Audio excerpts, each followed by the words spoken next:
The Russian news agency Interfax says Russian media gave more airtime to President Trump in January than Vladimir Putin.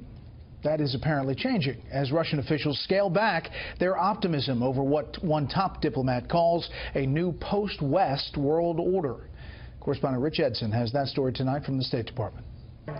The Kremlin has ordered Russian state media to curtail its positive coverage of President Donald Trump. Russian officials worry the new U.S. administration is less friendly towards Russia than first thought. This is according to Bloomberg, citing 3 people familiar with the matter, as top Trump cabinet members more frequently deliver criticism of Russia. Our alliance will continue to hold Russia accountable and demand that they honor the Minsk agreements, beginning with de-escalating violence in eastern Ukraine. Secretary of State Rex Tillerson and Secretary of Defense James Mattis have delivered similar messages, warning Russia to honor its commitments to halt violence in eastern Ukraine. President Trump himself has tweeted, quote, "Crimea was taken by Russia during the Obama administration. Was Obama too soft on Russia?" And last week, Russian Foreign Minister Sergei Lavrov claimed the Western-centric post-World War II order is dissolving. The whole history stage that can be called post-Cold War order has come to an end.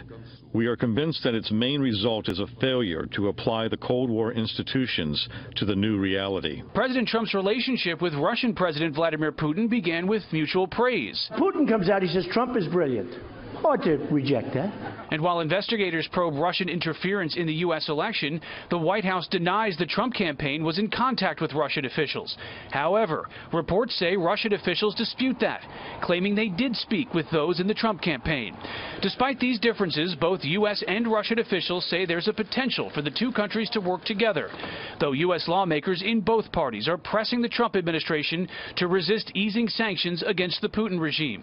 And the president's choice to lead the National Security Council, Lieutenant General H.R. McMaster, has accused Russia of running a sophisticated operation to destabilize governments and alliances in the West and influence foreign elections.